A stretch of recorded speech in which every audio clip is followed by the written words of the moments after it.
everyone, Adrian here. So today we're doing something a little different. I know it's been a hot minute since last I've done a reaction video, and I typically don't do a reaction video unless there's a really good reason for it.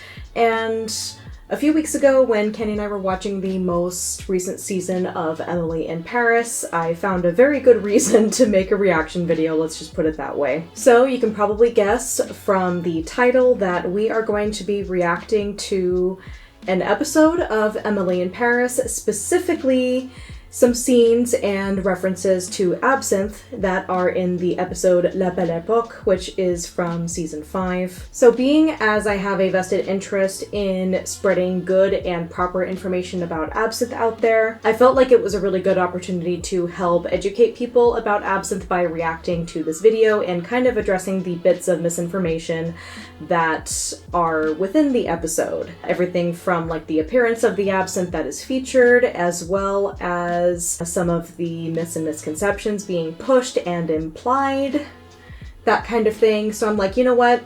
Let's do this. So for those of you who aren't familiar with me or my content, my name is Adrian LeVay. I am an absinthe expert and enthusiast based out of Seattle.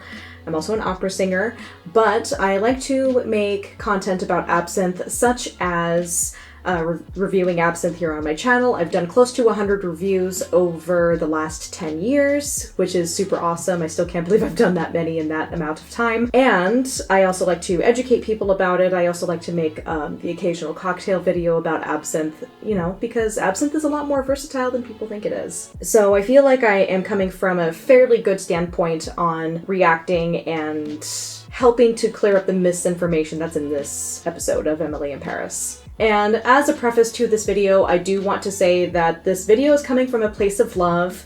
I actually do really enjoy Emily in Paris as a show. I understand there are some valid criticisms of the show, and it's not everyone's favorite thing, and it can depict French culture in not the most truthful light. I understand that going in. However, I find the show really entertaining. I am invested in the show, and it was recommended to me on Netflix, and I finally broke down and started watching it a couple years ago. And then when I was sitting down and watching it, my husband Kenny would actually come into the room and do the dad thing of getting a drink from the fridge and be like, "Oh, what are you watching over there, babe?" And so he sat down and got invested and interested as well, which I find really funny. So we've been keeping up with the show, we've been watching it consistently, and before I went to France, like actually for realsies, watching the show definitely made me want to go to France even more than I already did. And then when I got back from my trip to France, I'm just like, we had a chance to like rewatch the show once I got back from France. And we were just like, oh my god, we've been there. Oh hey, we've been to that little spot. We've been to that bridge. Oh my god, that's Notre Dame. That's the Musée d'Orsay, which I absolutely loved. And every time I watch Emily in Paris, I'm just like, oh my god, I miss Paris so much. I miss France so much. I can't wait to go back. And so it kind of gives me this little feeling of nostalgia towards a place that I visited that I absolutely fell in love with. But, like I said, in regard to this episode, I really want to debunk the misinformation and the implications that are kind of made so that people are armed with the correct information when they do actually like watch it with a critical eye. So again, this video is not coming from a place of malice or hate or I just hate this show, whatever. This is coming from a place of love. This is just my statement of saying like, hey, I really wish that they had either done a little bit more research or consulted with an expert before featuring Absinthe on their show so that they could have presented the information just a little bit more responsibly. Does that make sense? And accompanying me for this video, I am drinking a glass of Lucid Absinthe Supérieur, and this is what absinthe is supposed to look like. Keep that in mind. All right, let's do this. Cher Pascal, we're very excited to share our ideas with you for the launch of your absinthe, Le Rêve Vert. So I just want to say right off the bat, I love the name of the brand Le Rêve Vert, which is the green dream, and very fitting name for a brand of absinthe. I really appreciate it. And I'm also going to kind of evaluate this absinthe from the standpoint that it is a genuine absinthe, because genuine absinthe is what I know really well. And faux absinthe is also something that I know very well, unfortunately. So I will say right off the bat, I appreciate that the bottle is light protected. And that was my first thought when I saw this the first time. I'm just like, okay, cool. The bottle is light protected. It's not just a clear bottle of very obviously blue-green dyed vodka inferior product sort of situation. So I like the name. I like that the bottle is light protected. Those are two things in its favor. All right, continuing on. To celebrate, we'll be throwing a decadent party in the style of La Belle Époque. There'll be cancan dancers, as well as waiters in period costumes. And no absinthe party is complete without a visit from the Green Fairy herself. Nice touch. When guests arrive, we'll greet them with a shot of Le Rêve Vert served on sugar cubes. But just a splash. We can't have anyone going mad. Oh dear. Oh, here we go. Luc interjects and he says, just a splash, we can't have anyone going mad. He's starting in on the misconceptions already. Like I said, we are going to go through everything point by point. And I also want to say, as far as this marketing campaign is concerned that they're discussing with the owner of this absinthe brand, I really do appreciate that they are trying to harken back to the La Belle Époque when absinthe was at the height of its popularity. So I appreciate their standpoint on that in particular. That's just a myth, right? Is it really a hallucinogen? No, it's real. Absinthe was banned for almost a century in France. It was the Molly of the Belle Époque. If you guys have seen my videos before, this is definitely false. Absinthe was not the Molly of the Belle Époque. It was not the LSD of the 1800s. None of that. So let me just preface this again. Like, Luc is one of my favorite characters in the show. He's funny, he's quirky, he's a little bit of a dirty old man, which I appreciate. It's really funny. He adds a really good dynamic. And then another thing I appreciate about him is that he was the first person in Emily's workplace to really be nice to her and offer her some friendship when she was just getting introduced to the whole new world that she was dropped into.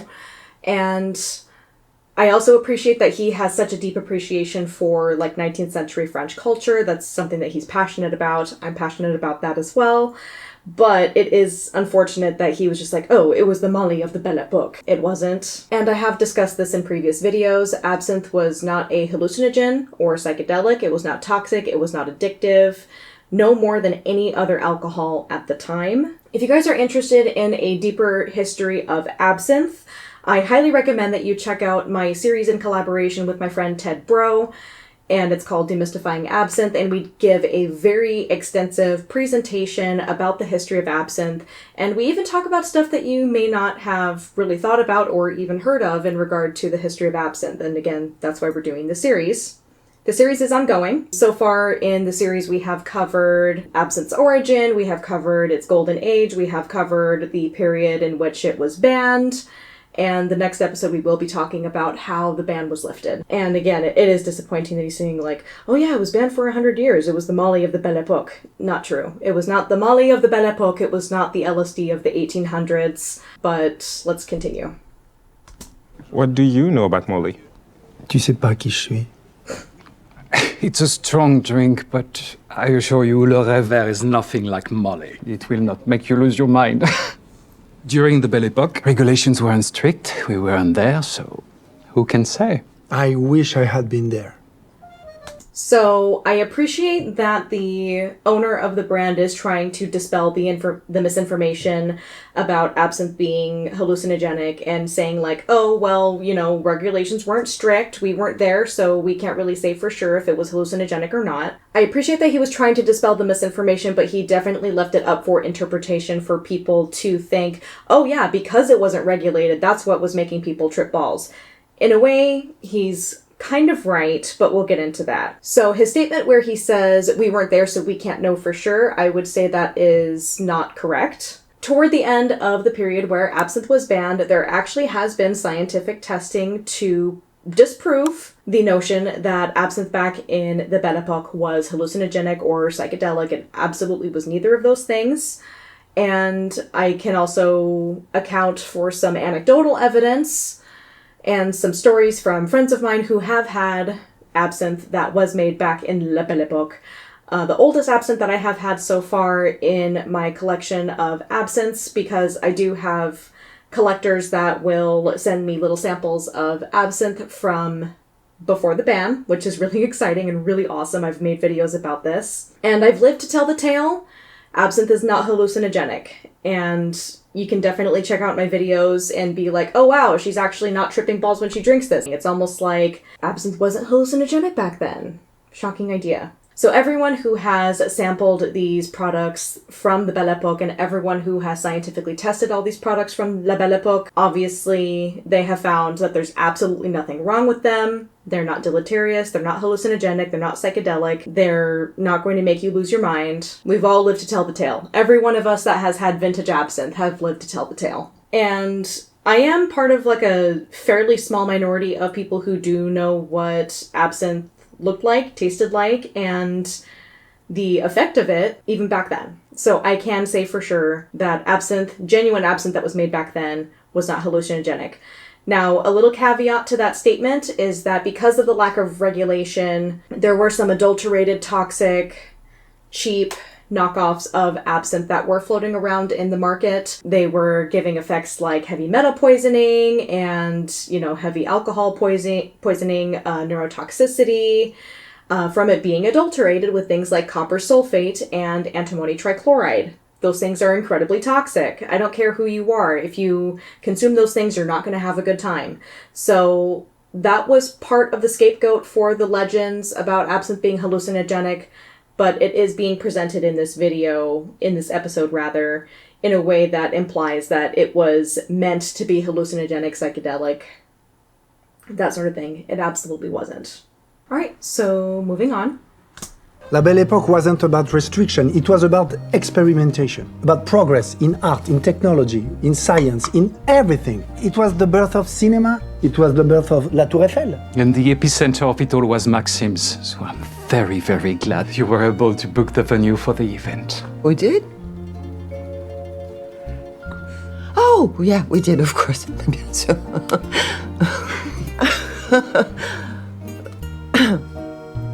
All right, so obviously Maxime's is a wonderful, iconic spot for celebrating the Belle Epoque in Paris. So it makes sense that they would have such an event there, and would I go to such an event at Maxime's for this absinthe brand launch? Absolutely, I would totally go to an event like this. Love it. Emily, are you free tonight? I'm feeling nostalgic and I would love to show you my Belle Epoque Paris. Aw, that sounds lovely. Marcello's busy working tonight, so count me in. An artist working late into the night, it is just like the Belle Epoque, without all the syphilis and the smells. Do you know about the great stink of 1880? What? Ew, no. The city was unbearable. And, I can't wait to tell you all about it. Hello?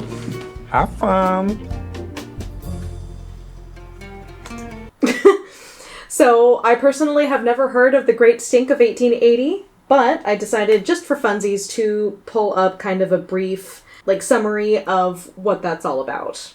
All right, so in 1858, there was a Great Stink of London, but obviously we're in Paris, so we have to talk about it in context of Paris. So apparently from this article that I'm reading, Paris was notorious for its noxious odors long before and long after 1880. So it looks like it was caused by overcrowding. There was apparently a huge volume of organic matter such as uneaten foodstuff, animal hides, carcasses, dung, and human bodily fluids and solids, as well as just carcasses just in general. So that's apparently what contributed to the Great Stink. So there was a huge call for sanitation and regulations as far as that was concerned. So that's what the Great Stink is about. If you want to read a little more about it, I highly recommend it because it's really, really interesting to read about this stuff. Oh my God. So this was my neighborhood when I first moved in Paris. I wanted to be in the world of Toulouse-Lautrec, where the artists I read about used to paint and write and drink and screw their brains out until sunrise. I fancied myself quite the painter. Well, that doesn't surprise me at all. You have an artist's soul. Come on. Montmartre is actually absolutely wonderful. Matisse, Cocteau, Modigliani, they all gathered here. Oh, and Picasso too, wow. I would have killed to be among them, but I was more like him, selling my works by day and painting new ones at night. You really were an artist. How romantic. It was a brutal existence. No money, no sleep, just me and my art. I was never happier. Oh, do you still have any of your paintings? No. I sold a few. The rest I used as firewood when I realized I had no talent. Oh, what did you used to paint? Oh, my specialty was portraits, Oh, cool. self-portraits. Nude self-portraits, to be precise. Of course. Oh, I That's wish you very could on have brand seen for them. Luke. I got a striking figure in my youth. my loss. Yeah, so Montmartre is definitely like the center of the Bohemian culture in Paris during the late 19th century. So it makes sense that he would take Emily to Montmartre and show her around. When Kenny and I were in the Montmartre area, I had such a good time. It was beautiful. It was definitely crowded at the time that when we were there, but it was wonderful. We had such a good time. It was the night before our actual wedding anniversary, and we were literally just wandering around Montmartre before our time to go to the Moulin Rouge for the show that I had booked, and going to the Moulin Rouge was definitely very surreal. Definitely recommend the experience for those who are in Paris and are curious about it. So if you want to go to the Moulin Rouge and have the full experience, do it. Please do it. I cannot recommend it enough. If you like burlesque, if you like cabaret, this is totally going to be your thing. All right, moving on. Okay, final absinthe. Merci. L'Esprit de Fée. So the Spirit of the Fairies is the name of this place. Bar à l'Absinthe. Over here is what it says on the building. So this looks like this is a bar specifically for serving absinthe. I don't recognize this bar. This may be in a different area of Paris that they're depicting, or maybe they just like fictionalized it a little bit, dressed it up, however. So let's take a peek at what's happening here. Merci. This is my last one. Any more and I start hallucinating. All right, let's take a look at these glasses here. So this is very obviously artificially colored. It's like a blue-green kind of emerald color. And even with that in mind, the color is very weak. I don't see an absinthe fountain, but of course we could assume that the waiter like pre-lushed it before bringing it to the table here. This is not what genuine absinthe looks like. Here's an example of genuine absinthe and what it looks like. It starts out as like an olive green or like an olive oil sort of color, maybe something close to the color of my robe that I'm wearing here, maybe like a light olive green. But you definitely don't want to see any coloring like this when you're looking for an absinthe to try. This is a huge red flag. This is artificial coloring. One analogy that my friend Ted and I like to bring up to people whenever they're just like, oh, well, fake absinthe, I'm just going to still buy it anyway because it looks cool. If you went into a wine shop and you came across a bottle of like $50 red wine and you looked on the back of the bottle and it said that it was artificially dyed red, like starting out as a white wine and then being dyed red, would you still buy it? I personally wouldn't, and I know a lot of people would not buy it either, so I don't understand why some people make excuses for absinthe in situations like this. So, moving on. Are you feeling it too? I am feeling a little tipsy. Oh.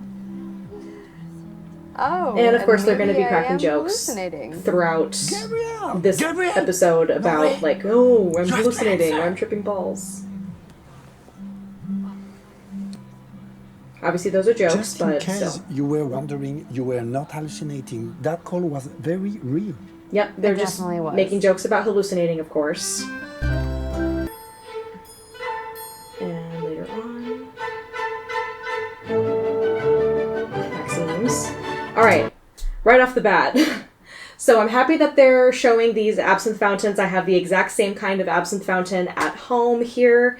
However, I did not see a single chunk of ice in that fountain, and that's a big problem. So even back in La Belle Époque, when you had absinthe as the most popular drink in the Western world, even back then people knew that if you had absinthe with water that wasn't cold, it would taste very, very bad. And you also would not get as intense of a louche as you typically would because of the cold water helping with the clouding effect that you see in the glass here.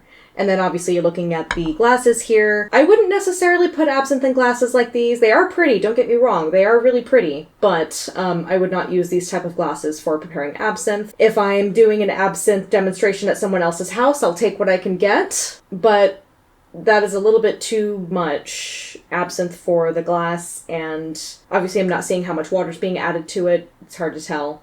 But obviously the color's a problem. Still.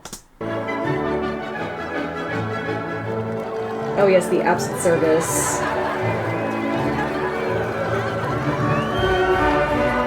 Yes, I would love to go to an event like this. This is beautiful.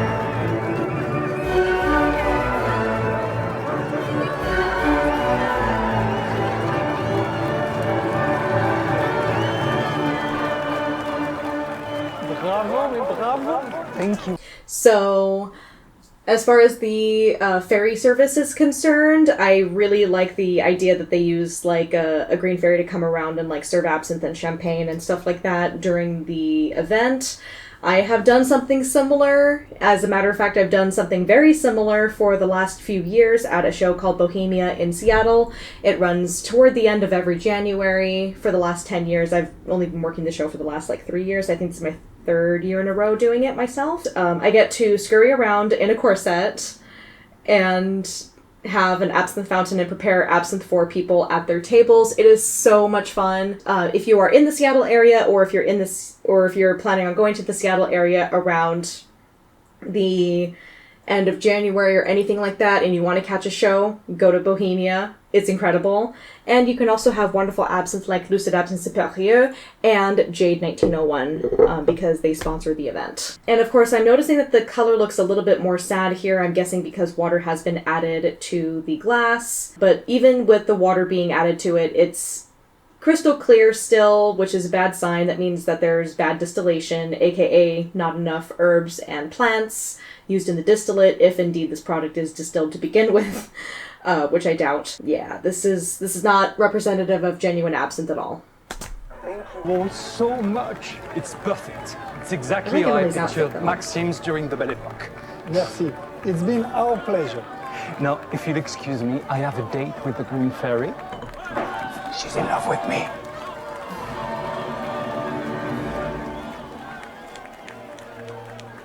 I think another touch that they could have added, this is just a me, like historical context kind of thing that I learned recently when Kenny and I went to France. It was actually traditional for the can-can dancers at the Moulin Rouge to do these little screaming noises, and apparently this was considered sexy at the time while they were doing the can-can dance. So I would have personally liked to see those can-can dancers doing those little screams during their dancing. That's something that Kenny and I definitely experienced when we went to the Moulin Rouge in Paris during our anniversary trip. The dancers did do that. I'm like, okay, cool, the dancers are doing this. This is kind of cool.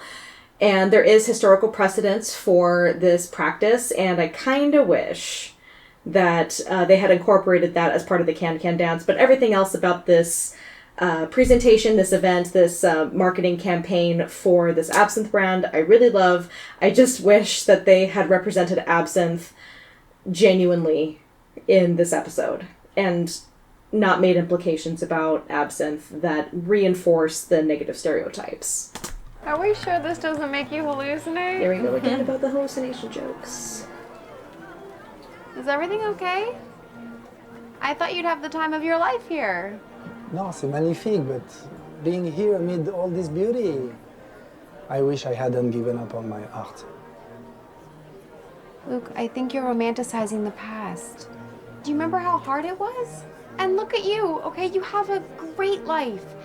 You have great friends and a great job. And, well, you live on a boat. Yes, it's true. But I wasn't talented enough anyway. Just another dream that died. Well, there we go. That is the episode of Emily in Paris that features absinthe, and that's my take on it. So, in summary, I really wish that they had not made implications about absinthe that kind of reinforced the negative stereotypes about absinthe. The thing with the brand owner saying like, oh, there weren't any restrictions back then, so who knows what would happen, because a similar thing happened to absinthe that happened to gin about a century before in London. There was something called the gin craze, where there was unregulated, toxic, adulterated gin that was going around, and the alcoholics of lower socioeconomic status were the ones that were most greatly affected by this, and it was causing a huge moral panic. But of course, later on, this problem was solved with regulation. So when this same thing happened with absinthe, more than a century later, so the legitimate producers of absinthe during the Belle Époque, you know, Pardon Fils, Première Fils, lots of other brands out there, they were actually pushing for regulation so that the toxic adulterated knockoff brands that were making people sick and causing all the trouble would no longer be a problem, and then the legitimate brands could continue with their work. However, the French wine lobbyists did not want to advocate for any kind of regulation of absinthe, which would have solved the problem. So absinthe as a whole got banned. It didn't matter that the legitimate absinthe brands didn't cause any issues, unfortunately. So all absinthe kind of got tarred with the same brush. Again, I really wish that they had consulted with like an expert or a historian, or had done a little bit more research before presenting absinthe this way in this episode. And you kind of have to be careful about absinthe, especially in France, because there is still a pretty heavy stigma about absinthe in France, as we see here. Until you go to like areas like Pontarlier, where the whole culture about absinthe still lingers in Pontarlier, because I was there for the Absinthe Festival, and everything is just dripping with absinthe's history. It's super cool. So if you guys enjoyed this video and you want to learn more about absinthe, again, I highly recommend that you check out my playlist of Demystifying Absinthe, which is my series in collaboration with my friend Ted Bro, who is one of the leading experts and the creator of one of the top brands of absinthe in the world. He has a lot to say and a lot to teach you about the history of absinthe, and I hope you listen to what he and I have to say. And thank you so much, everyone, for watching. Thank you so much to my patrons for your support every single month. I really appreciate it. I literally can't do what I do without you guys.